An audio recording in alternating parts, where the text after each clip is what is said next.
আপনি আমি আমরা প্রত্যেকে কিন্তু ডবল পার্সন, আমরা কেউ কিন্তু সিঙ্গেল নই। একটা হচ্ছে আপনার দেহ, যেটাকে আল্লাহ রাব্বুল আলামিন পবিত্র কালামে হাকিমে কখনো কখনো বলেছেন ইয়া ইউহান নাস, আবার কখনো বলেছেন ইয়া আইয়ুহাল ইনসান। ইংলিশে আমরা কখনো বলি ম্যান অথবা কখনো বলি পার্সন। এটা হলো কোন মানুষ? এই মাথা থেকে পা পর্যন্ত বডি স্ট্রাকচারটা, এটা হলো একটা মানুষ। এই মানুষটা কিন্তু আসলে নকল মানুষ, ফেক যেটাকে আমরা বলি। এটার কিন্তু একটুও কোনো মূল্য নেই।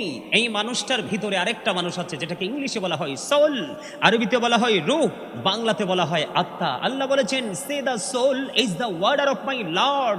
আত্মাটা হলো জাস্ট আল্লাহর ওয়ার্ডার, আল্লাহর নির্দেশ। First tense, present tense, future tense, অতীত, বর্তমান, ভবিষ্যৎ। একদিন ছিলাম না, আজকে আছি, আরেকদিন থাকবো না। এই থাকাটা না থাকাটার মধ্যে পার্থক্যটা হলো, যখন দেহের মধ্যে রুহুটা এসেছে তখনই আপনি আমি মানুষ রূপে পৃথিবীতে, মায়ের ওদর থেকে মায়ের কলিজা ছেড়ে পৃথিবীতে এসেছি। আসার পরে 7 দিন, কয়দিন? মাথার চুল কামানো হলো, নাম রাখা হলো, পুত্র সন্তানের জন্য 1 বছরের 2টো ছাগল দিয়ে আকিকা করা হলো, কন্যা সন্তানের জন্য 1 বছরের একটা ছাগল দিয়ে আকিকা করা হলো। ইভেন সেই দিনে একটা নাম রাখা হলো, সেই নামেই কিন্তু আজও পর্যন্ত আমরা পরিচিত। কিন্তু যেদিন আবার আপনার আমার ভিতর থেকে পাখিটা আউট হয়ে যাবে, সেদিন কিন্তু আপনার আমার নামের আগে একটা শব্দ যুক্ত হবে, যেটা হলো মরহুম।